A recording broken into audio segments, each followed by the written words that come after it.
Welcome to all my students. तो welcome है आपका शॉर्ट रिवीजन सेशन में, सेशन नंबर 1 में। तो हमने जैसे आपको कहा था कि स्टार्ट करेंगे हम ऐसे सब्जेक्ट से जिससे एक पॉजिटिविटी आए सबके अंदर, आप भी थोड़ा कॉन्फिडेंस फील करें, क्योंकि देखिए इस बीच में काफ़ी ज़्यादा गैप्स हुए हैं, तो जिस वजह से कहीं ना कहीं थोड़ा बहुत कॉन्फिडेंस आपका भी लो हुआ होगा।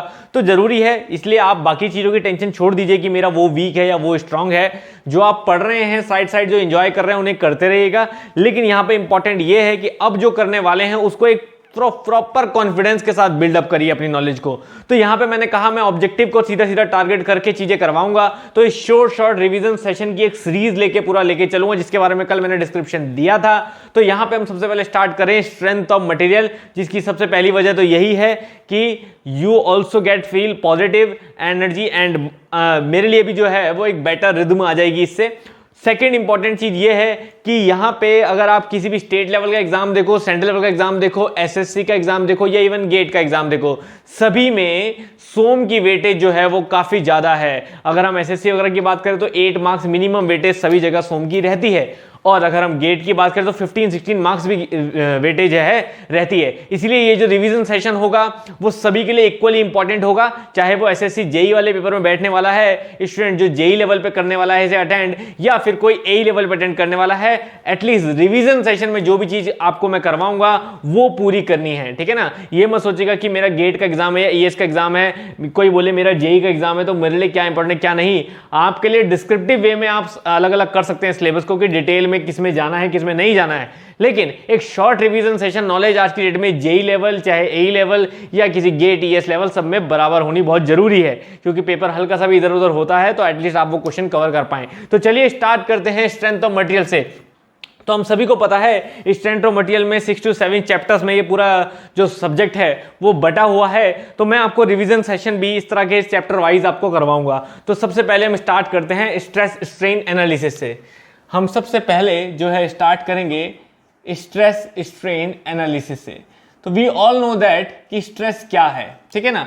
तो हम सबसे पहले स्ट्रेस स्ट्रेन एनालिसिस के नोट्स बनाएंगे, और यहां पे मैं आपको पीडीएफ भी दे सकता हूं इसकी जो रिवीजन नोट्स होगी, लेकिन मेरी राय यही रहेगी, मैं देने को दे दूंगा साथ साथ पीडीएफ, लेकिन फिर भी मेरी राय यही रहेगी कि जो भी मैं रिवीजन कराऊं उसको आप अपने हैंड नोट्स मतलब एक A4 साइज की शीट लेके प्रॉपर उस तरह से उसे हैंड राइटिंग में लिखें, क्योंकि अपनी हैंड राइटिंग में लिखा हुआ आपको ज्यादा लंबे समय तक याद रहेगा, बजाय कि मेरा हैंड राइटिंग में लिखा हुआ आप रटें, ठीक है ना। तो जरूरी है कि आप खुद से लिखें उसे सोच समझ के। क्या पता मैं कुछ फॉर्मूला एक आधा आपको और ज्यादा समझ में आए कि यार ये वाला फॉर्मूला भी लिख देना चाहिए, मैंने कहीं क्वेश्चन देखा है, तो आप उसमें खुद ही ऐड कर पाएंगे, ठीक है ना। मेरा लिखा हुआ पढ़ेंगे तो मैं भेज दूंगा, लेकिन शायद मेरे हिसाब से उतना बेनिफिशियल नहीं होगा जितना बेनिफिशियल आपके लिए खुद का लिखा हुआ होगा। तो स्टार्ट करेंगे खुद से ही। तो हम सबसे पहले बात कर रहे हैं स्ट्रेस स्ट्रेन एनालिसिस की। तो सबसे पहला चैप्टर यही होता है जिसमें से क्वेश्चन बहुत ज्यादा बनते हैं और न्यूमेरिकल भी काफी सारे इसी सेशन से बनते हैं। तो यहां पे सबसे इंपॉर्टेंट तो देखिए आपको होता है स्ट्रेस ही, जिसका आपको बिल्कुल क्लियरिटी से पता होना जरूरी है कि व्हाट इज स्ट्रेस, है ना। तो ये आप लोगों ने सभी जगह डेफिनेशन समझी है कि it is the algebraic sum of internal resisting force, कि जितने भी इंटरनल रेजिस्टिंग फोर्स हैं उनका हम अलजेब्रिक सम करें पर यूनिट एरिया के हिसाब से, तो उसको हम स्ट्रेस बोलते हैं। तो यहां पे मैं इसकी डेफिनेशन लिखना चाहूंगा, ठीक है, थोड़ा छोटा छोटा लिखूंगा, आप लोग प्रॉपर लिखें, इसलिए मैं बोल भी रहा हूं साथ साथ। The algebraic sum of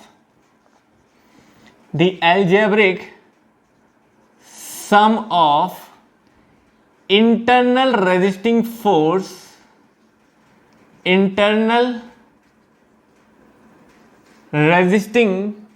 force पर यूनिट एरिया में जितना भी इंटरनल रेजिस्टिंग फोर्स जनरेट होता है उसको हम स्ट्रेस बोलते हैं। तो यहां पे स्ट्रेस को सिंपल सिंबल से दिखाते हैं हम, sigma, that is the sum of internal resisting force किसके बराबर होता है, अप्लाइड फोर्स के बराबर, तो P/A हो जाता है एरिया। तो कोई भी सिस्टम जिसमें हम फोर्स लगाते हैं और उस फोर्स को हम रेजिस्ट करते हैं, ठीक है, रेजिस्ट करना बहुत जरूरी है। ये लगा रहे हो तो इसको रोकने वाला फोर्स यहां से लग रहा है किसी भी पर्टिकुलरली एरिया में, जो इसका क्रॉस सेक्शनल एरिया होगा, तो वो कहलाता है स्ट्रेस, ठीक है ना। सब बेसिक से लेके बिल्कुल टॉप लेवल तक की जो इंपॉर्टेंट इन्फॉर्मेशन जरूरी है आपके ऑब्जेक्टिव के लिए वो सभी दूंगा। ये मैं सोचेगा बहुत इजी है, चलो कोई बात नहीं, ये सब प्रॉपर आज भी एसएससी में मतलब बेसिक बेसिक चीजें पूछी जाती हैं, ठीक है ना। यूनिट हम सभी को पता है इसकी कि यूनिट होती है, सिंपल यूनिट बोले तो न्यूटन पर मीटर स्क्वायर, ऐसा यूनिट बोले तो न्यूटन पर मीटर स्क्वायर, या हम उसे पास्कल भी कह सकते हैं, ठीक है ना, या न्यूटन पर एमएम स्क्वायर अगर हम कहीं यूज कर रहे हैं तो हम उसे मेगा पास्कल भी बोल सकते हैं। बाकी 10 की पावर 3 पास्कल में बढ़ाओगे तो किलो पास्कल, 10 की पावर 3 और बढ़ाओगे तो मेगा पास्कल, और बढ़ाओगे 10 की पावर 3 तो गीगा पास्कल। तो इसलिए याद रखिएगा 1 giga pascal is equal to 10 की पावर 9 पास्कल, ठीक है ना, मतलब न्यूटन पर मीटर स्क्वायर। ये भी एक बेसिक सी बात है। तो स्ट्रेस में मेनली यही सब यूनिट्स यूज होती हैं, तो इसलिए और ज्यादा यूनिट सोचने की आपको जरूरत नहीं है इसमें, क्योंकि प्रेशर होगा तो काफी सारी इंपॉर्टेंट चीजें हैं, लेकिन यहाँ पे और ज्यादा सोचने की जरूरत नहीं है। जब हम स्ट्रेंथ ऑफ मटेरियल पढ़ते हैं तो आप सभी को पता है कि इंपॉर्टेंट एजम्पशन ऑफ सब्जेक्ट्स क्या होते हैं। इंपॉर्टेंट एजम्पशन, क्योंकि कभी कभी एजम्पशंस के ऊपर भी क्वेश्चन आता है, तो आपको याद रखना है इंपॉर्टेंट एजम्पशंस क्या है। Body force is to be neglected, body force जो है वो नेग्लेक्ट होना चाहिए, मतलब कहीं पर भी वेट नहीं लेना है। Body should B deformable, body जो है वो डिफॉर्मेबल होनी चाहिए, deformable. Body should B prismatic, मतलब एक रेगुलर क्रॉस सेक्शन एरिया होना चाहिए ताकि आप फॉर्मूले में एरिया पुट कर सको। Body should B prismatic, body should be homogeneous and isotropic, isotropic, ठीक है ना। बॉडी, देखो बच्चों एक सेशन में मेरे साथ अटेंड करोगे, प्रॉपर लिखोगे चीजें, ऑटोमेटिकली चाहे आपको पहले से भी आती होगी, लेकिन ये ऐसे रूट्स की तरह हमें बैठ जानी चाहिए कि हमसे कोई भी कहीं भी किसी टाइम कैसा कुछ पूछ ले हम लोगों को बिल्कुल क्लियर हो। Body should be homogeneous and isotropic, ठीक है ना। हो सकता है बहुत छोटा दिखाई दे आपको स्क्रीन में, जहां तक मुझे लग रहा होगा, लेकिन मैं इसलिए लिख रहा हूं ताकि ज्यादा से ज्यादा बोर्ड पे एक साथ लिख सकूं, तो इसलिए जो मैं बोल रहा हूं वो चीज पे सुनते हुए आप लोग नोट करें साथ साथ। Body should be homogeneous and isotropic, body should ओबे हुक्स लॉ, बॉडी जो है वो हुक्स लॉ को फॉलो करनी चाहिए, मतलब बॉडी जो है वो लास्टिक बिहेवियर दिखाना चाहिए बॉडी को, तो इसकी जगह पे body should be elastic body, तो ये भी आपका लिखा हो सकता है। Body should be free from any internal defects, any internal defects, ठीक है ना।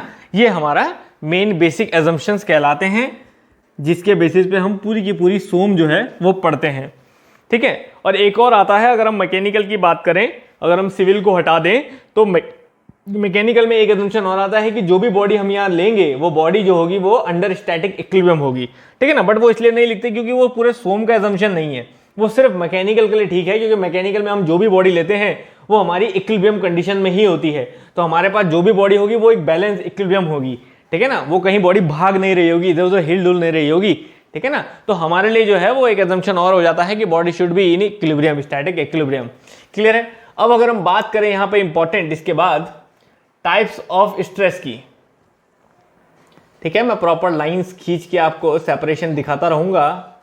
हम बात करें टाइप्स ऑफ स्ट्रेस की, ठीक है। जब पूरा बोर्ड भर जाएगा तो आप स्क्रीनशॉट भी ले सकते हैं ताकि आप बाद में आराम से लिख सकें उसको देख के। टाइप्स ऑफ स्ट्रेस, जब हम स्ट्रेस की बात करते हैं, ठीक है, तो यहां पे आप सभी को पता है 3 तरह के स्ट्रेस हम लोग लेते हैं। First one is direct stress,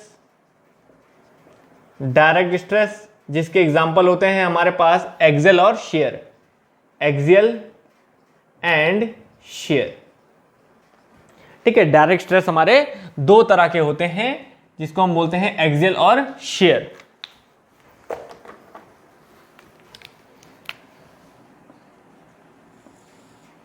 ठीक। एक्सियल हम सभी को पता है, एक्सियल स्ट्रेस हमारा होता है जो कि हमारा बॉडी में सरफेस के परपेंडिकुलर लगता है, ठीक है ना। ये बॉडी है, इसका क्रॉस सेक्शन है, तो जो स्ट्रेस है हमारा वो इसके परपेंडिकुलर लगेगा। तो ये नॉर्मली बात है, बिल्कुल बेसिक सी बात है, सभी को पता होनी चाहिए। ये जो भी हम कार्य कर रहे हैं बच्चों, ये परमानेंट है। आने वाले टाइम में आपको बहुत आराम रहेगा जब आप ये सब चीज़ें पहले से नोट करी भी होगी। तो जस्ट रिवीजन करना होगा आपको, आधे घंटे में पूरा सोम खत्म हो जाएगा, ठीक है। तो sigma is equals to P upon A. तो एक्सियल स्ट्रेस को हम लोग नॉर्मल स्ट्रेस भी बोलते हैं। तो यहां पे हम एक्सियल स्ट्रेस और नॉर्मल स्ट्रेस भी बोलते हैं इसे, ठीक है। समझ आई बात, ठीक। और कभी कभी हम इसे लीनियर स्ट्रेस भी बोलते हैं, लेकिन ज़्यादा यूज नहीं होता तो लिखने की जरूरत नहीं है। शेयर स्ट्रेस की अगर हम बात करें, ये तो मैंने फर्स्ट बताया आपको। शेयर स्ट्रेस की अगर हम बात करें तो शेयर स्ट्रेस वो होता है जब फोर्स जो है वो बॉडी के क्रॉस सेक्शन के पैरेलल लगता है, मतलब शेयर फोर्स लगता है। तो शेयर फोर्स को रेजिस्ट करने वाला इज कॉल्ड शेयर स्ट्रेस। तो उसको हम टॉ से दिखाते हैं, टॉ से। और टॉ इज इक्वल टू वही होता है सेम पी अपॉन एरिया, जो एरिया ये सरफेस होगा, जैसे यहाँ पे ये एरिया सरफेस था, ठीक है ना।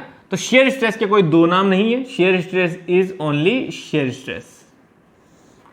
शेयर स्ट्रेस को हम शेयर स्ट्रेस ही कहते हैं। क्लियर है, समझ आ गई बात। नेक्स्ट ये थे हमारे डायरेक्ट स्ट्रेस। तो ये देखिए, डायरेक्ट लोड बॉडी में लगता है तो उसके वजह से डायरेक्ट स्ट्रेस ही जनरेट होते हैं, ठीक है ना। अगर हम बात करें शेयर स्ट्रेस और उसकी इनडायरेक्ट स्ट्रेस की, तो सेकंड हम लेते हैं इनडायरेक्ट स्ट्रेस। थोड़ा सा बड़ा लिख देता हूं क्योंकि ज़्यादा छोटा हो जाएगा तो फिर थोड़ा सा समझने में दिक्कत आएगी। इनडायरेक्ट स्ट्रेस की, तो जब हम बात करते हैं इनडायरेक्ट स्ट्रेस की बच्चों, तो इनडायरेक्ट स्ट्रेस में हमारे पास आता है, इनडायरेक्ट स्ट्रेस में हमारे पास आता है कि वो स्ट्रेसेस जो लोड के लगने के वजह से कोई एक्शन हुआ है, जैसे शेयर लोड लगाया उसके वजह से बेंडिंग हुई है, और बेंडिंग की वजह से कोई स्ट्रेस जनरेट हुआ है, बेंडिंग को रोकने की वजह से, रेजिस्ट करने की वजह से जो स्ट्रेस जनरेट हुआ है, जैसे बेंडिंग स्ट्रेस। तो इसमें आ जाते हैं हमारे पास लाइक बेंडिंग स्ट्रेस। तो लाइक बेंडिंग स्ट्रेस, तो बेंडिंग स्ट्रेस आप सभी को पता है, सिग्मा बी से दिखाते हैं हम इसे, और बेंडिंग इक्वेशन का यूज करते हैं इसमें। तो M by I is equal to sigma B by Y. तो एम वाई बाय आई हम लोग फॉर्मूला लिख सकते हैं इस बेंडिंग स्ट्रेस का, M by I is equal to sigma B by Y से। और ई बाय आर का भी यूज कर सकते हैं, उसके हिसाब से भी आप लिख सकते हैं, ठीक है ना। ई बाय आर भी इसके इक्वल ही होता है, ऐसा भी आप लोग यूज कर सकते हैं। बस sigma B by Y is equal to M by I is equal to E Y by R लिखें, या तो ऐसा लिखेंगे या ऐसा लिखेंगे। This is called bending stress, ठीक है ना। जो क्या है, बॉडी अगर बेंड हो रही है उसके अगेंस्ट जो स्ट्रेस जनरेट होता है, किसी एम मोमेंट के लगने की वजह से जो बॉडी बेंड हो रही है उसके वजह से जो स्ट्रेस, उसके रेजिस्टेंस से जो स्ट्रेस जनरेट हो रहा है उसे बेंडिंग स्ट्रेस बोलते हैं। Second one is called torsional stress. Second बोलते हैं हम लोग टॉर्जनल स्ट्रेस को। टॉर्जनल स्ट्रेस भी जो है वो एक इनडायरेक्ट स्ट्रेस है, टॉर्जनल स्ट्रेस। तो ये भी एक इनडायरेक्ट स्ट्रेस है। इस इनडायरेक्ट स्ट्रेस को हम लोग टॉ से दिखाते हैं। तो ये जब टॉर्जनल स्ट्रेस हम लोग ले रहे हैं तो सेम शेयर स्ट्रेस जैसा ही है, बस इक्वेशन यूज हो रही है टॉर्जन इक्वेशन, ठीक है ना। जब हम किसी शाफ्ट में कोई टॉर्क लगाते हैं और उस टॉर्क को बॉडी जो है वो रेजिस्ट करती है तो टॉर्जनल स्ट्रेस जनरेट होता है। तो T by J is equal to tau by R. तो T by J tau by R लिखें, तो टॉ को अगर हम लिखना चाहते हैं तो टी आर अपॉन जे लिख सकते हैं। तो टी बाई जे तो टॉ बाय आर, या फिर हम लिखना चाहते हैं तो इसे हम सी थीटा बाय एल भी लिख सकते हैं, क्योंकि इक्वेशन आप सभी को पता है, साथ में आर भी आएगा, C R theta by L, क्योंकि tau by R is equal to T by J tau by R is equal C theta by L होता है। तो या तो ऐसा लिख सकते हैं या ऐसा लिख सकते हैं। ये है हमारा टॉर्जनल स्ट्रेस, ठीक है ना, जिसमें टी टॉर्क होता है, आर हमारा रेडियस ऑफ द शाफ्ट होता है, जे हमारा पोलर मॉडुलस ऑफ, अभी इसके बारे में डिटेल पढ़ेंगे हम प्योर टॉर्जन में, तो वहाँ सब बताऊंगा आपको। पोलर मॉडुलस ऑफ इनर्शिया होता है, सी मॉडुलस ऑफ रिजिडिटी, थीटा हमारा एंगल ऑफ ट्विस्ट, आर हमारा जो है सेम वही रेडियस ऑफ द शाफ्ट, और एल हमारी लेंथ ऑफ द शाफ्ट होती है, ठीक है ना। तो ये है हमारा टॉर्जनल स्ट्रेस और बेंडिंग स्ट्रेस, ठीक है। तो ये हुए हमारे दो टाइप के स्ट्रेसेस, डायरेक्ट स्ट्रेसेस और इनडायरेक्ट स्ट्रेसेस। अब एक होते हैं, last one is called combined stresses. The third one I think नीचे दिखाई दे रहा होगा, बिल्कुल प्रॉपर दिख रहा है। The third one is called combined stresses, compound और कंबाइंड स्ट्रेसेस, कंपाउंड और कंबाइंड स्ट्रेसेस। कंपाउंड और कंबाइंड होते हैं इन दोनों के कॉम्बिनेशन। जब हमारे टॉर्जन, बेंडिंग ये सब इकट्ठे लग रहे हो तो यहाँ पे दो फॉर्मूले बड़े इंपॉर्टेंट होते हैं। एक इक्विवेलेंट टॉर्क का जिसका फॉर्मूला होता है √m² प्लस t², और हमारा इक्विवेलेंट बेंडिंग मोमेंट का जिसका फॉर्मूला होता है m/2 plus half √m² plus t²। ठीक है ना। तो ये हमारे इक्विवेलेंट टॉर्क और इक्विवेलेंट बेंडिंग मोमेंट के फॉर्मूले हो जाते हैं। ठीक है, आप चाहें तो इसको आसानी से याद रखने के लिए हाफ को बाहर कॉमन भी ले सकते हैं। तो मैं चाहूं तो थोड़ा सा ऐसा भी लिख सकता हूं कि हाफ को बाहर कॉमन रख के अंडर ब्रैकेट में m plus √m² plus t²। बहुत इंपॉर्टेंट है बच्चों ये फॉर्मूला, बहुत बार पेपर में इससे क्वेश्चन आया है इस फॉर्मूले पे बेस्ड, तो बहुत ज़रूरी है इस फॉर्मूले को याद रखना। ठीक है ना, बहुत बार इस पर न्यूमेरिकल भी बना है और सिर्फ फॉर्मूला भी पूछा है, तो इंपॉर्टेंट है हर तरह के पेपर के लिए ये आपसे पूछा जाए। ठीक है ना। नेक्स्ट आता है बच्चों हमारे पास टाइप्स ऑफ स्ट्रेस। स्ट्रेन तो स्ट्रेस हो गया, अब बात करें स्ट्रेन की। तो टाइप्स ऑफ स्ट्रेन हमसे पूछा जाता है, उसके बाद इन दोनों को कंबाइंड करेंगे।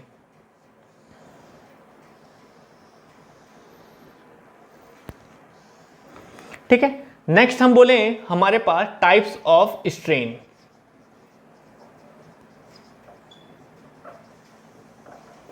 अब जब हम टाइप्स ऑफ स्ट्रेन की बात करते हैं तो आप सभी को सिंपली पता है, जैसे हमें बेसिक पता था कि व्हाट इज स्ट्रेस, तो ऐसे ही स्ट्रेन हमें पता है कि बॉडी जब हमारी अपना शेप और साइज बदलती है, मींस जब बॉडी रेजिस्ट करती है स्ट्रेस को और अपना शेप और साइज बदलती है, ठीक है ना, तो जब शेप और साइज बदलती है तो जो भी हमारे डायमेंशन और शेप में चेंजेस आते हैं उनको हम एज अ स्ट्रेन मेजर करते हैं कि कितना वो चेंज आया है। तो टाइप्स ऑफ स्ट्रेन की जब हम बात करते हैं तो यहाँ पे भी कुछ 2-3 टाइप के स्ट्रेन होते हैं। तो सबसे पहले हम लोग लेते हैं that is called linear strain.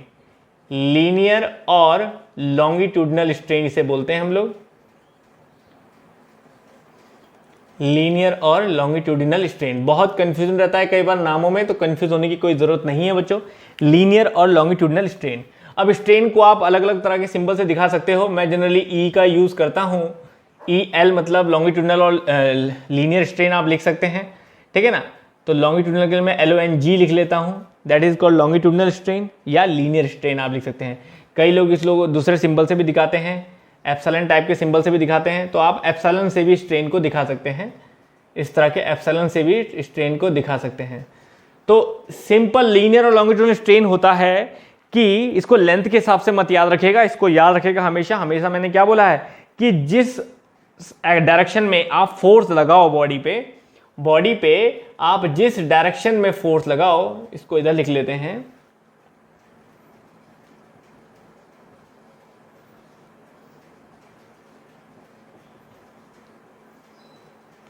ठीक है ना, बॉडी को जिस डायरेक्शन में आप फोर्स लगाओ बॉडी के, और उसी डायरेक्शन में जो स्ट्रेन आता है, आपने मान लीजिए लेंथ के अलोंग फोर्स लगाया और लेंथ के अलोंग ही जो है वो डायरेक्शन में स्ट्रेन जो है वो बॉडी पे आया, लेंथ जो है वो पहले से इंक्रीज हो गई L plus delta L।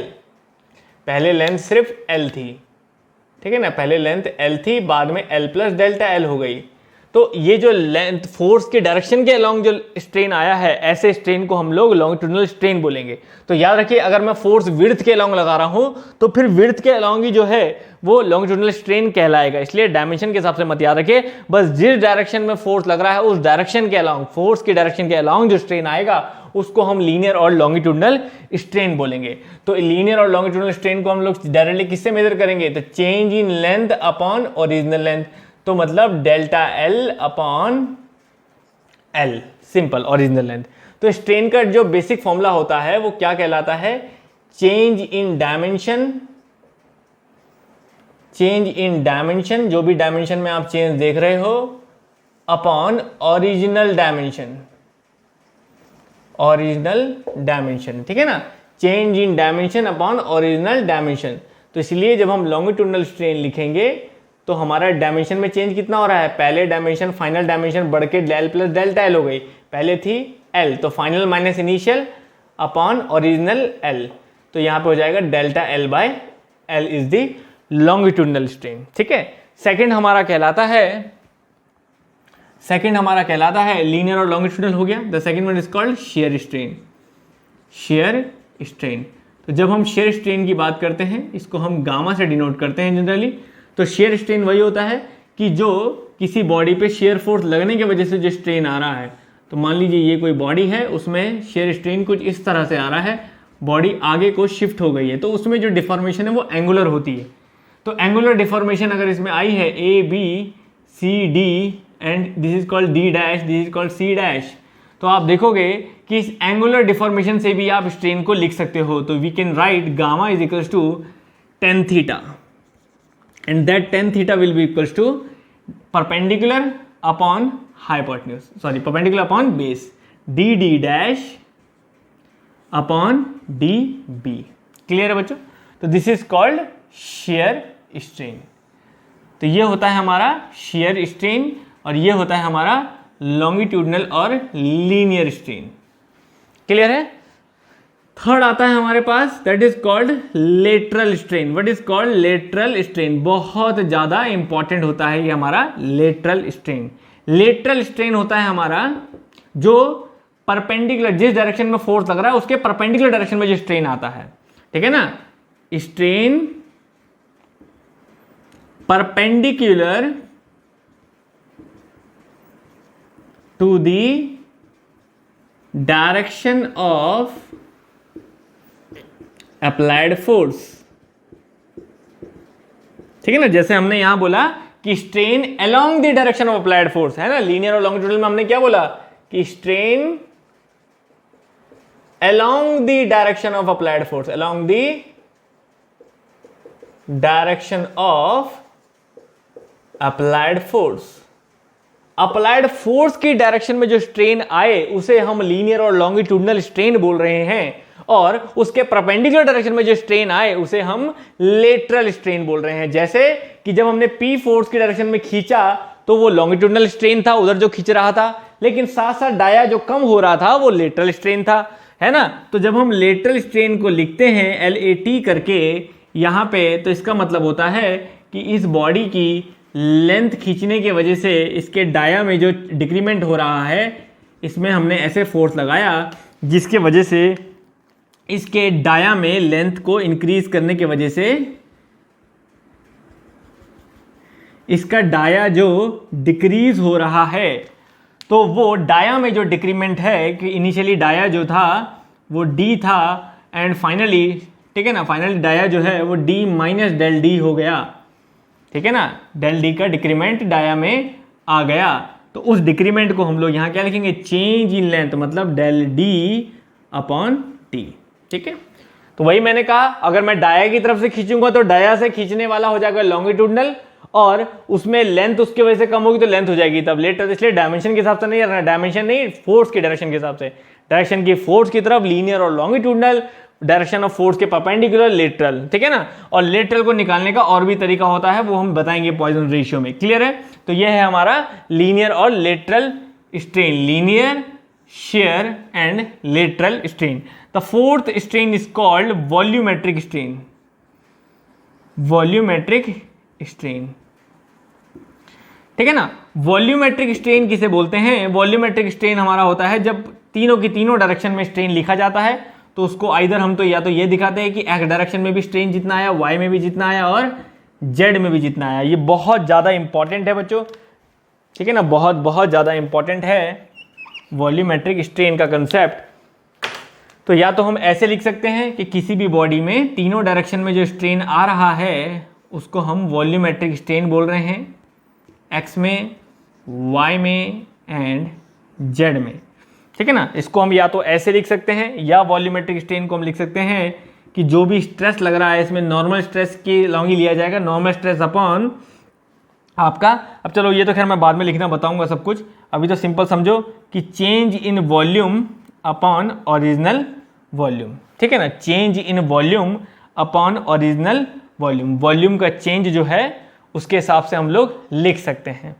Change in volume upon original volume, कितना वॉल्यूम में चेंज हुआ है, उसका ओरिजिनल वॉल्यूम क्या था। या फिर एक बहुत इंपॉर्टेंट फॉर्मूला रहता है, इसको खोलने के बाद जो हम पॉइजन रेशियो में सीखते हैं वो मैं यहीं बता देता हूं। वो क्या होता है कि मान लीजिए यहाँ पे सिग्मा एक्स स्ट्रेस लग रहा है या सिग्मा वाई लग रहा है या सिग्मा जेड, ये सब मैंने सॉल्व करना डिस्क्रिप्टिव लेक्चर्स में बता रखा है, लेकिन यहाँ पे शॉर्ट में आप ये फॉर्मूले को जरूर याद रखिए, बहुत इंपॉर्टेंट है। वॉल्यूमेट्रिक स्ट्रेन का formula that is sigma X plus sigma Y plus sigma Z upon E 1 minus 2 mu. ठीक है, म्यू के बारे में अभी हम बता देंगे, 1 माइनस 2 म्यू। बहुत इंपॉर्टेंट फॉर्मूला बच्चों, बहुत ज़्यादा यूज होता है ये फॉर्मूला हर चीज़ में, डेरिवेशन से लेके न्यूमेरिकल से लेके सब चीज़ में, तो इसको बिल्कुल रटा होना चाहिए हर बच्चे को ये वाला formula. Very very very important. ठीक है ना, वॉल्यूमेट्रिक स्ट्रेन निकालने का डायरेक्ट फॉर्मूला, बस आपने जो भी स्ट्रेस दिया होगा वो यहाँ रखना है, ई का वैल्यू 1 माइनस 2 म्यू। और एक चीज़ का ध्यान रखना है, अगर इनमें से कोई भी स्ट्रेस कंप्रेसिव है तो उसका नेगेटिव साइन होना चाहिए यहाँ पे। ठीक है ना, जैसे sigma X sigma Y tensile लग रहे हैं और सिग्मा जेड अंदर को कंप्रेसिव लग रहा है, तो जो सिग्मा जेड है वो माइनस आ जाएगा, बाकी जो पॉजिटिव है वो पॉजिटिव रहेगा। ठीक है ना, तो प्लस फॉर टेंसाइल, ठीक है, सिग्मा की वैल्यू जो है वो plus for tensile and negative for compressive, ये रहेगी। ठीक है ना, उस पर बेस्ड ये सारे न्यूमेरिकल जो है वॉल्यूमेट्रिक स्ट्रेन वाले सॉल्व होते हैं। तो ये है हमारा जो मैंने लिखा है अभी तक, वो है हमारा डायरेक्ट स्ट्रेस और स्ट्रेन की बातें। ठीक है ना, तो स्ट्रेस स्ट्रेन एनालिसिस में मैंने types of stress, types of strain और एक जनरल चीजें आपको बताई। अब हम बात करते हैं नेक्स्ट, हमारे पास इन दोनों को कंबाइंड करके, मतलब हुक्स लॉ अप्लाई करके स्ट्रेस स्ट्रेन में रिलेशनशिप। नेक्स्ट अब बात आती है बच्चों स्ट्रेस स्ट्रेन रिलेशनशिप के बारे में। स्ट्रेस स्ट्रेन रिलेशनशिप,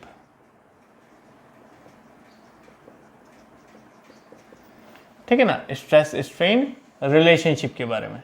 तो जब हम स्ट्रेस स्ट्रेन रिलेशनशिप की बात करते हैं तो यहां पे सबसे पहले हमारे पास आता है एक generalised Hooke's law. Hooke's law जो सिंपली क्या कहता है कि stress is directly proportional to strain. Stress जो है वो स्ट्रेन के डायरेक्टली प्रोपोर्शनल है। तो यहाँ पे हम बात कर रहे हैं नॉर्मल स्ट्रेस की और नॉर्मल स्ट्रेन की। तो फिर जब इन्हें हम इक्वेट करते हैं, बैलेंस करते हैं, तो there will be a system body की property that is called modulus of elasticity. तो यहाँ पे सबसे पहले हम बात करते हैं E Young's modulus of elasticity की, that is called Young's modulus of elasticity. याद रखिएगा, पूरी सोम में कहीं पर भी मॉडुलस लिखा जाता है बच्चों तो उसका मतलब होता है स्ट्रेंथ।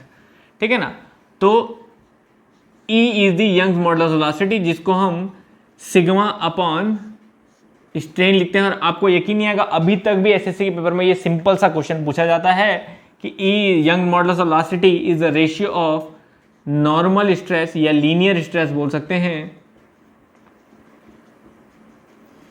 टू लॉन्गिट्यूडिनल स्ट्रेन या लीनियर स्ट्रेन। ठीक है ना, ये सिंपली हमसे आज भी पूछा जाता है। ठीक है ना, सेम ऐसे ही हम ये अप्लाई करें सभी कंडीशन में, तो शेयर के लिए लगाएं तो shear stress is directly proportional to shear strain, तो we have a balance relation T is equal to C, और शेयर स्ट्रेन को हम गामा से दिखा रहे थे, तो सी गामा, तो then we can write modulus of rigidity, modulus of rigidity, जिसको हम C से भी डिनोट करते हैं और कई बुक्स में हम लोग G से भी डिनोट करते हैं, तो C या G। ठीक है ना, G या C दोनों में से किसी से भी आप डिनोट कर सकते हो, आपकी मर्जी है, जिसकी आपको आदत है। जैसे मुझे आदत है C की, तो C is equals to ratio of shear stress to shear strain, that is tau by gamma, tau by gamma. It is the ratio of shear stress to shear strain। ठीक है ना, तो ये हमारा पहला था, that will be second। And the third हमारा यहाँ पे इलास्टिक कांस्टेंट या इलास्टिक प्रॉपर्टी आप बोल सकते हैं, वो क्या होती है, that is your bulk modulus. ठीक है, that is your bulk modulus, जिसको हम के से डिनोट करते हैं, बल्क मॉडुलस, जो पूरे वॉल्यूम की स्ट्रेंथ बताता है। और bulk modulus is the ratio of normal stress to volumetric strain, ठीक है ना, वॉल्यूमेट्रिक स्ट्रेन जो डेल्टा वी अपॉन वी हमने लिखा था। तो normal stress to volumetric strain, normal stress to volumetric strain, ठीक है। तो that is called bulk modulus. तो के जो है हमारा वो sigma directly proportional to E V था, and sigma is equal to K E V था, ठीक है। ये 3 हो गए। और चौथा हमारा इंपॉर्टेंट होता है, that is your Poisson's ratio. तो the fourth one is our Poisson's ratio. बहुत इंपॉर्टेंट है ये भी, म्यू से हम लोग डिनोट करते हैं, और ये रेशियो होता है lateral strain to longitudinal strain. बहुत बच्चे अभी तक भी इसमें गलती करते हैं, तो ये चीज आपको ध्यान रखनी है कि लेटरल और लॉन्गिट्यूडनल स्ट्रेन का रेशियो है, ये स्ट्रेस अपॉन स्ट्रेन का रेशियो नहीं है। अभी तक ई, सी और के, ये तीनों जो है वो स्ट्रेस अपॉन स्ट्रेन का रिलेशन है, और स्ट्रेस अपॉन स्ट्रेन में स्ट्रेन की यूनिट नहीं होती, इसलिए ई, सी, के की जो यूनिट है वो स्ट्रेस की यूनिट के बराबर ही होती है। लेकिन म्यू जो है वो यूनिट लेस होता है, that's why it is called a ratio. इसको हम लोग इसलिए रेशियो बोलते हैं क्योंकि वो स्ट्रेन अपॉन स्ट्रेन है, ठीक है ना। तो अगर हम किसी बॉडी की बात कर रहे थे जिसमें लेंथ खींच रही थी और डाया कम हो रहा था, तो mu can be written as delta lateral, मतलब delta D upon delta L upon L. और कुछ खास वैल्यूज भी आपको म्यू की लिखनी होगी कि म्यू की जो प्रैक्टिकल रेंज है म्यू की, वो 0 से ज़्यादा, ठीक है ना, less than equal to 0 to greater than equal to 0 to less than equal to 0.5 होती है, 0.5 होती है, जिसमें 0 होती है हमारी कॉर्क की और 0.5 होती है हमारी नेचुरल रबर की, ठीक है ना। बाकी जो है वो कंक्रीट, मेटल सब इसी के बीच में आते हैं। तो मेटल एंड एलॉयज जो हैं वो सब इसके बीच में हमारी वैल्यूज़ आती हैं। तो 0.25, 0.24, 0.23 ये सब हमारे मेटल्स और स्टील की वैल्यूज़ हैं, ठीक है ना। खासकर 0.25 वैल्यूज़ हम लोग बहुत ज़्यादा यूज़ करते हैं हमारे स्टील्स के लिए, ठीक है।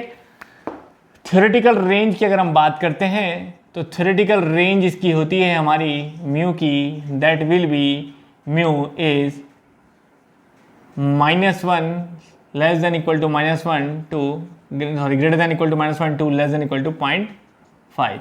तो ये हमारी थ्योरेटिकल रेंज होती है जो फॉर्मुलेटिक बेसिस पे सही होती है, लेकिन प्रैक्टिकली कोई एग्जांपल अवेलेबल नहीं होता है उसका, क्लियर है ना। तो ये इंपॉर्टेंट कुछ चीज़ें हैं जो पॉइजन रेशियो के बारे में। अब आपस में इनके ई, सी, के एंड म्यू के बीच में रिलेशनशिप्स जो हैं वो बहुत ज़्यादा इंपॉर्टेंट हैं, जो पेपर में न्यूमेरिकल वाइज भी और रिलेशनशिप भी आजकल आज तक डायरेक्ट पूछे गए हैं हर जगह। तो यहाँ पे याद रखिए E is equals to 2C1 plus mu, ये रिलेशनशिप होता है आपका ई, सी और म्यू के बीच में। E is equals to 3K1 minus 2 mu, ये रिलेशनशिप होता है ई, के और म्यू के बीच में। E is equals to 9KC upon 3K plus C, ये रिलेशनशिप होता है हमारा ई, के और सी के बीच में। और एक हम लोग और लिख सकते हैं, that is 3K minus 2C upon 6K plus 2C is equals to 3K minus 2C upon 6K plus 2C। एक रिलेशन ये भी इंपॉर्टेंट है जो आपको याद रखना है। ये सब रिलेशंस क्या हैं, बहुत ज़्यादा पेपर में इंपॉर्टेंटली पूछे जाते हैं, न्यूमेरिकल के लिए भी और डायरेक्ट रिलेशन भी। तो ये सब जो है वो याद होने ज़रूरी है, बेहद इम्पॉर्टेंट है, क्लियर है। पहली बात। आगे एक रिलेशन इसमें आप और लिख सकते हैं, दैट इज 3 अपॉन ई। ये रिलेशन इसी का मॉडिफाइड वर्जन है, ई इक्वल टू 9KC इसी का मॉडिफाइड वर्जन है, जो ऐसे भी पूछ सकता है, पेपर में आ रखा है ES के पेपर में। 1 upon 3K plus 1 upon C इस तरह से, या फिर 1 अपॉन C प्लस 3K, कुछ इस तरह से। तो इसको भी अगर आप सॉल्व करोगे एलसीएम लेके तो यही रिलेशन मिलेगा, लेकिन इस फॉर्म में पूछा गया है तो कई बार देखो कर तो आप लोगे ही, लेकिन अगर पहले देखा हुआ है तो आपका समय बचता है इन छोटे क्वेश्चंस में, जहां आपको देखने और चेक करने में 1 मिनट लग जाएगा, वहां अगर आपने देखा है तो शायद 5-7 सेकंड में ही आप टिक कर दोगे। क्लियर है? अब अगर हम सभी पेपर की बात करें तो कुछ और इंपॉर्टेंट डेटा और चीज़ें हैं जो आपको याद रखनी चाहिए। जैसे कि मैंने म्यू की वैल्यू जब बताई आपको यहाँ पे, तो म्यू की वैल्यू आपको मैंने यहाँ पे बताया कि इसके बीच में मेटल की रेंज है, तो चाहे तो आप लिख सकते हैं कि म्यू अगर आपको कॉर्क के लिए पूछा जाता है तो वैल्यू 0 है, म्यू अगर नेचुरल रबर के लिए पूछा जाता है तो 0.5 है, तो मतलब वैल्यू जो है वो 0 से 0.5 के बीच में लाई कर रही है, ये हमने बताया आपको। और इसके बीच में हमने कहा कि बाकी के मेटल्स अलॉय इसी के बीच में आते हैं, तो जनरली वो रेंज क्या रहती है। तो अगर मैं म्यू की बात कर रहा हूँ कंक्रीट की, तो याद रखिएगा कंक्रीट एक ब्रिटल मटेरियल है, उसके लिए पॉइजन रेशियो 0.1 से 0.2 के बीच रहता है, ठीक है ना। अगर मैं बात कर रहा हूँ मेटल्स की, तो मेटल्स की यही रेंज 1/4 टू 1/3 रहती है, मतलब 0.25 से लेके 0.33 के बीच में, है ना। इसको 0.25 टू 0.33 भी बोल सकते हैं आप लोग, ये मेटल्स के लिए रेंज रहती है। तो इसके हिसाब से कभी कभी आपको डायरेक्ट ऑब्जेक्टिव क्वेश्चन पूछा जाता है बच्चों। जैसे मैं कुछ शॉर्ट में टेबल बना के आपको बताया, तो हमेशा के लिए याद रखिएगा कि अगर आपको कहीं पर म्यू की वैल्यू दी जाए कि म्यू की वैल्यू इतनी है, तो बताइए सी की वैल्यू कितनी होगी, ऐसा कुछ पूछा जाए, तो मान लीजिए आपको मैं म्यू की वैल्यू यहाँ पे दूँ और आपसे अलग अलग कंडीशंस के हिसाब से वैल्यू पूछूँ, ठीक है ना। जैसे कि म्यू की 0 पे वैल्यू है, तो वैसे तो सब इस फॉर्मूले से निकल जाएगी। मतलब वही मैंने कहा कि यहाँ पे आपको शॉर्ट रिवीजन का मतलब होता है कि आपको कुछ ऐसे टूल समझने हैं जिससे कि जो बच्चे को टाइम लग रहा है करने में, वो टाइम आपका बचे, ठीक है ना। कि अगर म्यू की वैल्यू हमारी कोई यहाँ पे है तो बाकी की वैल्यू क्या होगी। जैसे कि आपको ई की टर्म्स में पूछ ले अगर कि बताइए सी की वैल्यू क्या होगी, या यहाँ पे पूछ ले आपको के की वैल्यू क्या होगी। अब देखो रिलेशन सारे यही लगने हैं। अगर आपको मैं बोलूँ म्यू की वैल्यू 0 है, ठीक है, क्योंकि म्यू की जो रेंज है वो 0 से 0.5 है, तो 0 और 0.5 के लिए हमेशा पूछता है। तो म्यू की वैल्यू 0 है तो सी की वैल्यू क्या होगी।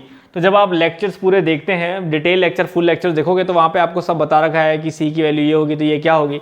तो इसलिए यहाँ पे डायरेक्ट आप याद रखो E/2 ई की टर्म में, ठीक है ना। अगर ये 0.5 है वैल्यू म्यू की, तो ये क्या होगी E/3 होगी। बहुत इंपॉर्टेंट बच्चों, डायरेक्ट आता है, आपका बहुत टाइम बचता है। अगर ई की वैल्यू दी है तो आंसर डायरेक्ट आता है।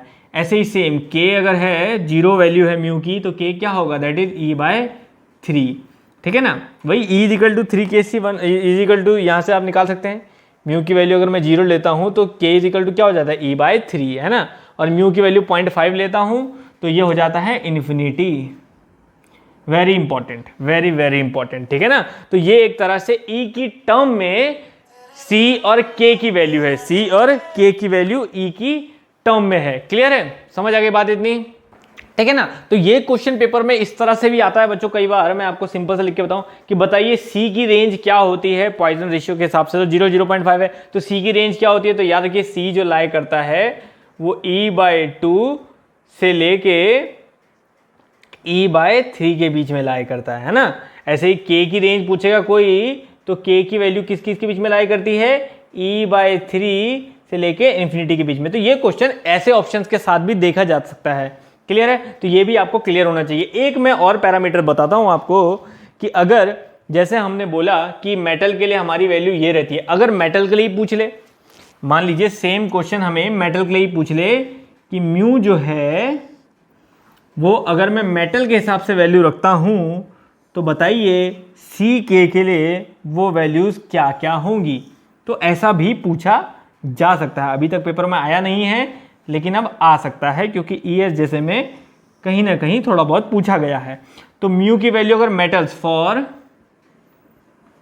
मेटल्स की अगर हम बात करें, ठीक है ना, ये हमने करी थी फॉर ऑल मटेरियल्स, ठीक है ना, सभी मटेरियल्स की अगर हमने बात करी थी तो हमने पूरी रेंज ली थी 0 से 0.5 के बीच में वैल्यूज सी की क्या होगी और के की क्या होगी। ऐसे अगर सिर्फ मेटल की बात करें तो मेटल की रेंज क्या, 1/4 और 1/3, तो 0.25 या 0.23 बोलो, तो या फिर 1/4 और 1/3 अगर वैल्यू रहती है तो फिर हमारे पास सी और के की क्या क्या वैल्यू रहती है। अब इसको आप कैलकुलेट कर सकते हैं।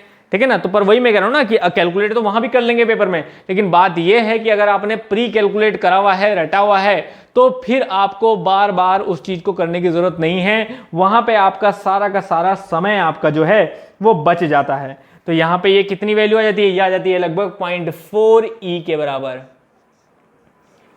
ये हो जाती है 0.375 के बराबर। तो आप एक बार कैलकुलेट कर सकते हैं, लेकिन उसके बाद आपको याद रखनी होगी ये वैल्यू, तभी आपका आने वाले टाइम में फायदा होगा। ये हो जाती है 0.67 के बराबर। निकल रही सब इन्हीं फॉर्मूलों से, ठीक है। और ये हो जाती है ई के ही बराबर। तो ये वैल्यूज भी बहुत इंपॉर्टेंट है बच्चों। तो मैंने दोनों ही वैल्यूज को आपको शॉर्ट वे में बता दिया है, जो आपको याद रखनी है आने वाले हर तरह के पेपर्स के लिए। क्लियर है, इतनी बात सबके समझ में आ गई, ठीक है ना। तो इसी वैल्यूज के हिसाब से कभी कभी ई, के और सी में रिलेशन पूछता है। आप देखो सब वैल्यू ई के कुछ टाइम्स है ना, तो ई से कम है, तो इसका मतलब याद रखिएगा कि फॉर मेटल्स के लिए सबसे बड़ी वैल्यू होती है ई की, फिर के की एंड फिर सी की। तो ई के सी ये ऑर्डर भी पेपर में आ चुका है। मैंने आपको कहा सी को जी भी लिखा आ सकता है और म्यू को 1/m भी लिखा आ सकता है। ये भी ध्यान रखिएगा, म्यू को हम फैक्टर फॉर्म में 1/m भी कहते हैं, ठीक है ना। तो जब डेसिमल में ना लिख के म्यू को 2 लिखा होगा तो समझ लीजिए वो m की वैल्यू लिखी है, तो 1/2 फिर 0.5 हो जाता है, ठीक है ना। तो ये चीज ध्यान रखिएगा कि म्यू को 1/m और सी को जी भी लिखा आ जाता है। तो इतना आई थिंक क्लियर हो गया सबको, ये रिलेशन और इसके बीच में वैल्यूज का अंतर, ठीक है। तो अब इसके अलावा इलोंगेशंस को लेके क्वेश्चन जरूर पूछे जाते हैं, फॉर्मूला भी। तो याद रखिएगा इलोंगेशंस आपको डिफरेंट केस के लिए पूछी जाएगी, और वो सभी फॉर्मूले आपको बहुत अच्छे से याद होने चाहिए। तो इलोंगेशंस में सबसे पहला केस आता है elongation of a uniform bar due to external load. अगर एक्सटर्नल लोड लगाया जाए किसी भी यूनिफॉर्म बार में तो कितनी उसकी इलोंगेशन होगी।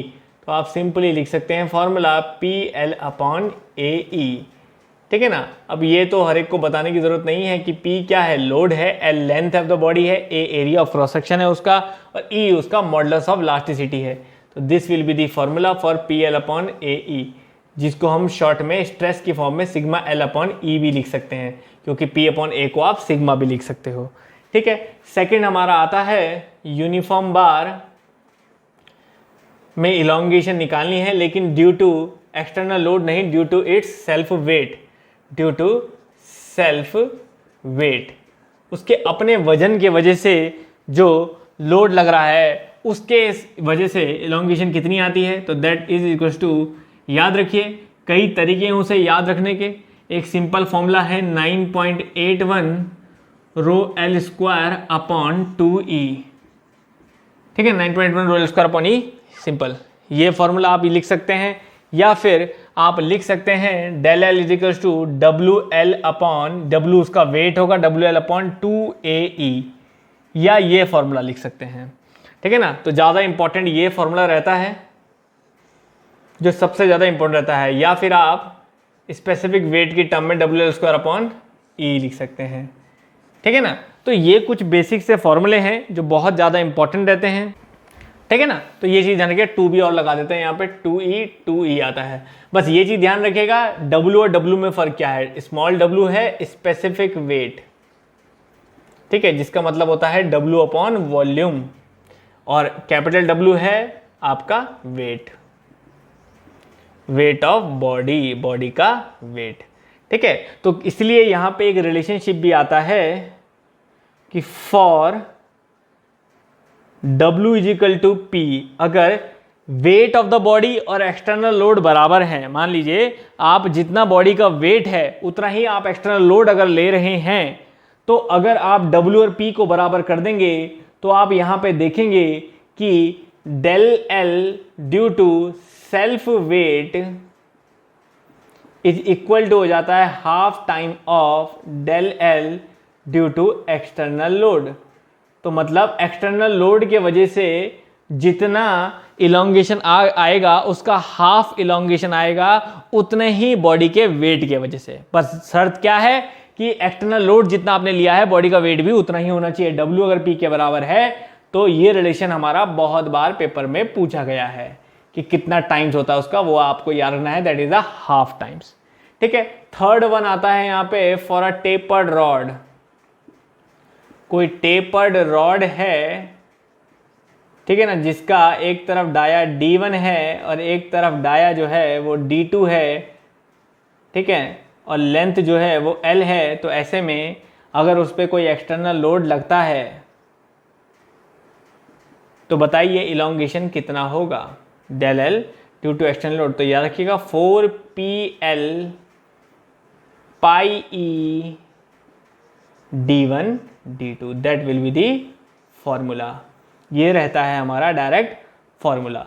तो ये 3-4 इलोंगेशन के जो मैंने रिलेशन और फॉर्मूला आपको बताए हैं, that is also very very very important. ठीक है ना, तो यहां तक का हमारा टोटल होता है जो मैंने आपको बता दिए हैं। स्ट्रेस स्ट्रेन एनालिसिस, अलग अलग डायरेक्ट स्ट्रेस, इनडायरेक्ट स्ट्रेस और टाइप्स ऑफ स्ट्रेन, और साथ साथ स्ट्रेस स्ट्रेन रिलेशनशिप आपको बता दिए हैं, और साथ साथ हमने देखे इलोंगेशंस के कुछ फॉर्मूले। एक दो रिलेशन यहाँ पे मैं और बताना चाहूंगा जो यहाँ पे काफी इंपॉर्टेंट है, तो ये वाला पार्ट मैं हटा रहा हूँ, आई होप आप लोगों ने नोट कर लिया होगा। तो यहाँ पे एक दो रिलेशंस और इंपॉर्टेंट है इलोंगेशन को लेके। तो जैसे मैंने वहाँ पे 3 से 4 रिलेशन आपको बताए, एक और आपके सिलेबस में नहीं आता, लेकिन मैंने आपको कहा है जैसे कि ऑब्जेक्टिव में मैं आउट ऑफ सिलेबस भी कुछ चीज़ें लेके चलूँगा जो आ सकती हैं और जो कहीं ना कहीं पूछी गई हैं, चाहे वो आप डिटेल में उसे पढ़ो या ना पढ़ो। जैसे 4th वन आपसे पूछा जाता है elongation of a conical bar due to self weight. ये भी कभी कभी पूछ लेता है, क्योंकि रिफ्रेशर्स बुक में दिया हुआ है तो पूछ लेता है कि कोई कोनिकल बार है उसका सेल्फ वेट की वजह से इलोंगेशन क्या होगा। तो याद रखिएगा कोनिकल बार मैं लिख देता हूं सेल्फ वेट इसके वजह से, that is 9.81 rho L square. देखिए बिल्कुल वही है, आपको याद रखने में आसानी होती है, बस यहां पे लगा दीजिए 6E हो जाता है, इतना आपको ध्यान रखना है। ठीक है ना, तो यही चीज क्या हो जाएगी WL अपॉन 2AE की जगह पे 6AE आप कह सकते हैं, WL अपॉन 6AE हो जाता है। तो ये चीज, सॉरी 6A के E कह रहा हूं, यहां पे हो जाएगा। ये हमने क्या किया 3, और यहां पे हमने क्या किया, ये इसका हमने समझो 3 टाइम्स आपको ध्यान रखना है। तो याद रखने में ऐसी कोई समस्या नहीं आएगी। 9.81 रो एल स्क्वायर अपॉन, अगर हम 3 टाइम्स लिख रहे हैं तो एक तरह से कितना हो गया 1 था। ठीक है ना, तो अगर हम इसे कंपेयर करें कोनिकल बार से तो आप चाहे कंपैरिजन भी लिख सकते हैं। ठीक है, और याद रखिएगा मैं 9.81 लिख रहा हूं तो आप ऑटोमेटिकली ये भी याद रखें कि इसको ऐसे भी लिख सकते हैं WL स्क्वायर अपॉन 6E। तो जैसे वहां पे 2E था ये, या फिर WL अपॉन 6AE। तो अब यहां से एक चीज याद रखिएगा, एक कंपैरिजन और आ जाता है कि elongation of a conical bar due to self weight, ठीक है, शॉर्ट में लिख रहा हूं conical bar due to self weight is equals to 1/3 times of a elongation same length का, elongation of a uniform bar due to self weight. ठीक है ना, तो कोई इलोंगेशन आती है एक कोनिकल बार में अपने वजन की वजह से, अपने वेट की वजह से, ठीक है ना, और वही इलोंगेशन अगर हम देखें सेम लेंथ के यूनिफॉर्म बार में तो ये उसकी 1/3 इलोंगेशन कहलाती है। ये सिंपल सा इसका अर्थ है, दोनों अपने वेट की वजह से, due to its own weight. ठीक है, ये चीज को याद रखिएगा, दैट इज इंपॉर्टेंट। ठीक है, ये हमारा सिलेबस में हम सॉल्व नहीं करते, लेकिन at least objective point of view से हम लोग को बिल्कुल क्लियर होना चाहिए, क्योंकि ये कंफर्म है कि सब्जेक्टिव इस पे कभी क्वेश्चन नहीं आएगा आपको, लेकिन ऑब्जेक्टिव के लिए बिल्कुल यहाँ पे क्लियर होना चाहिए कि कितना जो है आपको करना है। तो इतनी चीजें एटलीस्ट इलोंगेशंस को लेके आपको ध्यान रखनी है। एक पॉइंट में और बताना चाहूंगा, यहाँ पे आपको इतना समझ में आ गया होगा, एक पॉइंट में और बताना चाहूंगा यहाँ पे, एक क्वेश्चन और पूछा जाता है कि अगर हम कोई टेपर्ड बार लें, कोई हम मान लीजिए टेपर्ड बार लें जिसका डाया है, मान लीजिए D1 D2 कुछ भी ले लीजिए, ये D1 है ये D2 है, और इसकी जगह पे मैं इलोंगेशन निकाल रहा हूँ यहाँ पे 4PL पाई ई D1 D2 है ना, इसके लिए मैं इलोंगेशन निकाल रहा हूँ। अभी फॉर्मूला हमने देखा पाई ई D1 D2, और इसकी जगह पे मैं एक बार लूँ जिसका मीन डाया में लूँ D। तो अगर मैं मीन डाया की टर्म में लिखूँ del L is equal to PL upon AE, तो बताइए इस डाया और इसके डाया, मीन डाया और उसमें रिलेशन क्या होगा। तो याद रखिएगा, ठीक है ना, जो मीन डाया होगा DM बोल देते हैं इसे, जो मीन डाया होगा दैट मीन डाया अगर उतना ही, मतलब कहने का मतलब यह है कि टेपर्ड डाया जितना इलोंगेशन दे रहा है उतना ही, अगर मैं एक ऐसा इन दोनों का एक ऐसा मीन लूँ, ऐसा एक मीन डाया लूँ जो मुझे सेम इलोंगेशन दे, तो बताइए वो मीन डाया कितना होगा। ठीक है, इसका डेरिवेशन आप फुल लेक्चर्स में देख सकते हैं। तो यहाँ पे मैं सिर्फ इंपॉर्टेंट क्या बता रहा हूँ पेपर के लिए कि अगर मीन डाया पूछा जाता है तो याद रखिएगा mean dia is equals to होना चाहिए अंडर रूट D1 D2।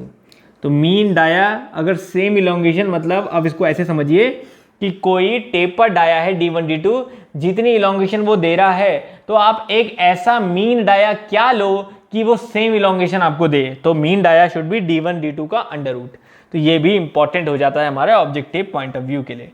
ठीक है ना बच्चों, तो ये भी मैंने एक अलग हाफ बता दिया जिसमें हमने रिलेशनशिप के साथ साथ इलोंगेशंस को बहुत अच्छे से देख लिया है। क्लियर है। नेक्स्ट हम लोग बात करते हैं बच्चों चैप्टर नंबर 1 में ही, स्ट्रेस स्ट्रेन एनालिसिस में ही, कंपोजिट बॉडी की। तो जब हम बात करते हैं किसी भी stresses in a composite body, stresses in a composite body, तो आपको ध्यान रखना है कि किसी भी कंपोजिट बॉडी में अगर हम स्ट्रेस कैलकुलेशन कर रहे हैं तो you will simply apply 2 conditions. 2 conditions आपको अप्लाई करनी है। तो कंडीशन नंबर 1 क्या कहती है, ये सिंपली कहती है कि कोई भी 2 बॉडी है, कोई भी 2 बॉडी है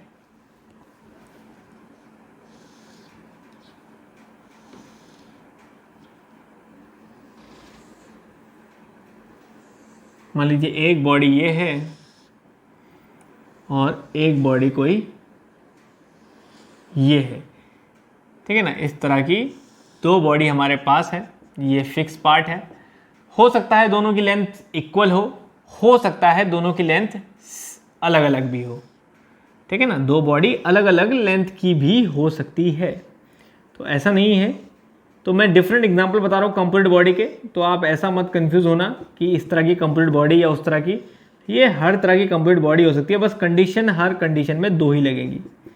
यहाँ पे वॉशर और ट्यूब की भी होती है कि एक हॉलो ट्यूब है, ठीक है ना, एक हॉलो ट्यूब है, बहुत बार ये पेपर में आता है, और उस हॉलो ट्यूब में जो है एक रॉड है, कोई मेटल की, स्टील की, ब्रास की, और सामने हमने नट से बिल्कुल टाइट होल्ड करा हुआ है, नट से जो है वो टाइट होल्ड करा हुआ है। तो इस तरह से हमारा ये भी एक कंपोजिट सिस्टम आता है। तो ये different type of composite body है हमारी, कोई 2 बॉडी 1 2 और सिंपल ऐसे 1 एक रॉड है और एक आउटर हॉलो ट्यूब है 2, तो इस तरह की भी रहेगी। या फिर हमें सिंपली ऐसे भी बोल सकता है कि 2 बॉडी है 1 2, they all are different examples of composite body. ये सभी डिफरेंट एग्जाम्पल हैं कंपोजिट बॉडी के।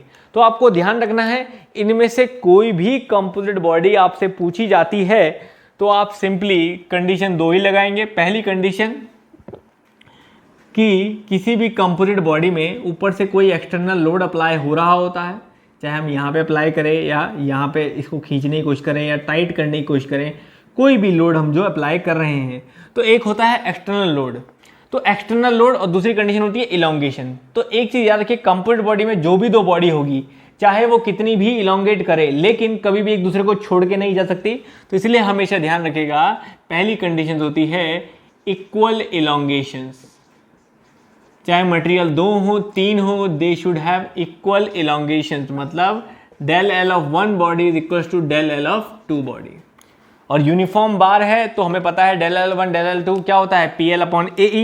PL अपॉन AE की बात करें तो sigma 1 L1 upon E1 is equal to sigma 2 L2 upon E2। आप चाहो तो P अपॉन A की फॉर्म में भी सिग्मा को लिख सकते हो, वो डिपेंड करता है कि आपको फोर्स पूछे हैं पेपर में कि किसमें टेंसाइल किसमें कंप्रेसिव लगेंगे, या स्ट्रेस पूछे हैं। स्ट्रेस पूछे तो ऐसे लिखेगा, फोर्स पूछे तो P अपॉन A करके लिखेगा, ठीक है ना, पहली बात। दूसरी बात, अगर लेंथ इक्वल है तो LL काट दीजिएगा, अगर लेंथ अनइक्वल है तो रहने दीजिएगा, ठीक है ना। तो इसीलिए वो लेंथ भी डिपेंड करती है कि आपको दिया हुआ क्या है। बस ये आप सॉल्व करते हो। E और E2 में आपको रिलेशन दिया होता है, दोनों मटेरियल में आपको स्टील एक ब्रास है, वो सब E1 E2 के रिलेशन दिए होंगे, वो सॉल्व करके आप सिग्मा 1 और सिग्मा 2 के बीच में यहाँ पे एक रिलेशन निकाल लेते हो। सिग्मा 1 और सिग्मा 2 के बीच में एक रिलेशन आप फाइंड आउट कर देते हो कि सिग्मा 1 सिग्मा 2 के इतना टाइम्स है या जो भी है। तो एक कंडीशन इसलिए हम ये लगाते हैं, और दूसरी कंडीशन हम लगाते हैं कंडीशन नंबर 2। चाहे कोई भी क्वेश्चन होगा बच्चों कंपोजिट का, कितना भी टफ क्वेश्चन होगा, कंडीशन यही दो लगनी है बस। दूसरी कंडीशन कि जो भी आप एक्सटर्नल लोड लगा रहे हैं, जो भी, चाहे हम ऊपर से P लगा रहे हैं या जो भी लगा रहे हैं external load, that always be equals to, जो भी एक्सटर्नल लोड आप लगा रहे हैं ये एक्सटर्नल लोड हमेशा इक्वल होगा sum of the load distributed in each body. Sum of the load on each body, हर बॉडी में जितना लोड लग रहा है, जरूरी नहीं है वो इक्वल हो, अलग अलग भी हो सकता है, पर जितना लग रहा है उसके बराबर। तो मतलब एक्सटर्नल लोड हमने अगर P लगाया है तो P1 प्लस P2 के बराबर, ठीक है ना। तो P1 इस पे लग रहा होगा, P2 इस पे लग रहा होगा, P1 P2 या P1 P2 या P1 P2, है ना। तो अब कुछ भी वो हो सकता है, वो आप यहाँ लिखेंगे। दूसरी चीज, इसको खोल सकते हैं, अगर आपको स्ट्रेस निकालना है तो P को आप सिग्मा इंटू A लिख सकते हैं, तो sigma 1 A1 plus sigma 2 A2। तो बस दूसरी कंडीशन ये लगा के आप इन दो कंडीशन से सिग्मा 1 सिग्मा 2 वहां से जितना टाइम्स आया होगा आप यहाँ पुट करोगे और अपना स्ट्रेसेस कैलकुलेट करोगे। हमेशा हमें यहाँ पे स्ट्रेसेस कैलकुलेट करने को ही आते हैं कंपोजिट के किसी भी केस में। क्लियर है? इतनी बात आई होप आप लोगों के समझ में आ गई होगी, ठीक है ना। चलें आगे, ठीक है। तो ये हमने समझा स्ट्रेसेस इन कंपोजिट बॉडी। अब यहाँ पे एक क्वेश्चन और इंपॉर्टेंट आता है बच्चों, वो भी मैं यहाँ पे बता देता हूं। देखिए वो आता है नट और वॉशर्स को लेके, ठीक है ना, नट एंड वॉशर्स को लेके। यहां पे कभी कभी एक थ्योरेटिकल क्वेश्चन आता है कि बताइए कौन जो वॉशर है वो नट के टाइट होने पे, वॉशर्स लगाने पे कौन अंडर कंप्रेशन जाएगा, कौन अंडर टेंशन जाएगा, इस बारे में भी आपसे पूछा जाता है, ठीक है। तो ये बोल्ट नट में मैंने आपको वजह से बोला कि एक डायरेक्ट क्वेश्चन सिंपली आता है कि आपको यहाँ पे stresses in nut and bolt आपको पूछा जाता है अगर वॉशर लगी है तो स्ट्रेसेस, और छोटा सा थ्योरेटिकल क्वेश्चन आता है nut and bolt with washer. तो याद रखिए वॉशर जब स्टार्टिंग में लगी होती है तो वॉशर जब तक पूरी कंप्रेस नहीं होती है तो सिंपली आपको ध्यान रखना है कि if this is the bolt, ये कोई बोल्ट है, ठीक है ना, ये कोई आउटर ट्यूब लगी है, इस आउटर ट्यूब के बाहर नट लगा है, और ये मान लीजिए कोई वॉशर लगी है, ठीक है ना, और ये आपका नट लगा है, तो this is called nut, this is called bolt. तो ये सिंपली याद रखना है बच्चों कि ऑन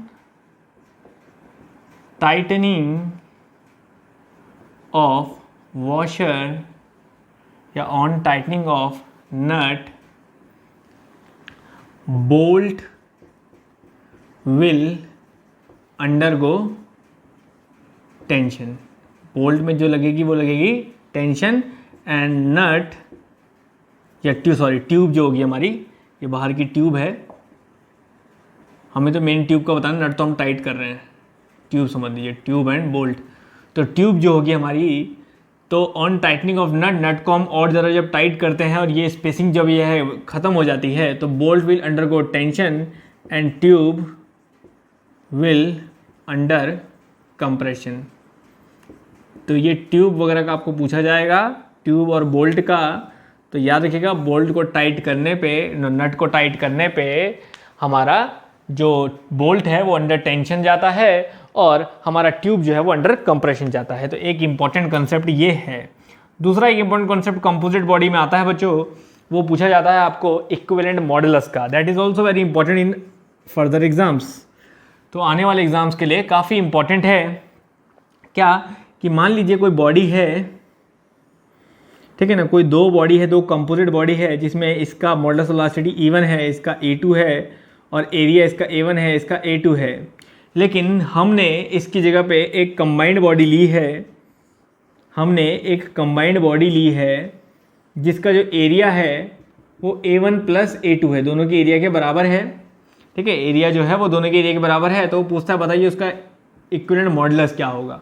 ठीक है ना, तो अगर हमने दो बॉडी की जगह पे एक सिंगल बॉडी ली है तो उसका इक्विवेलेंट मॉडुलस क्या होगा एज कंपेयर टू इन दोनों के बॉडी के बराबर। तो याद रखिएगा इक्विवेलेंट मॉडुलस आपको पूछा जाता है तो आपको सिंपली ध्यान रखना है इजिकल्स टू E1 A1, क्योंकि डायरेक्ट फॉर्मूले पे क्वेश्चन हो जाता है और अगर फॉर्मूला नहीं पता आपको तो फिर आप ढूंढते रहेंगे, आपको सही आंसर नहीं मिलेगा। E1 A1 plus E2 A2, क्योंकि ये फॉर्मूला भी इक्वेशन को सॉल्व करके आता है। अगर आप इस इक्वेशन को सॉल्व करने बैठ गए तो आपके 15-20 मिनट साफ, तो वो कोई काम है ही नहीं करने वाला।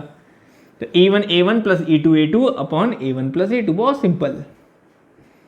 ठीक है ना, बहुत सिंपली आपको ये फॉर्मूला याद रखना है और आप कंपोजिट बॉडी के भी हर क्वेश्चन को आराम से कर सकते हैं। क्लियर है बच्चों, इतनी बात समझ में आ गई। ठीक है ना, तो ये था हमारा पूरा कंपोजिट बॉडी का केस जो मैंने आपको समझा दिया।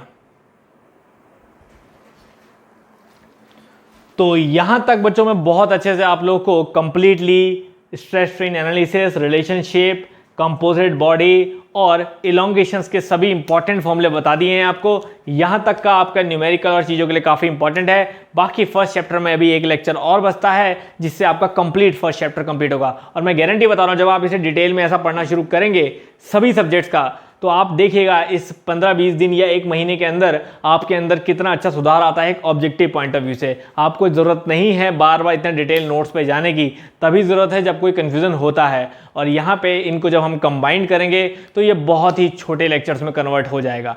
क्लियर है, तो चलिए इस 1 आवर के लेक्चर में आपको ये इंपॉर्टेंट कंसेप्ट मैंने सारे बता दिए।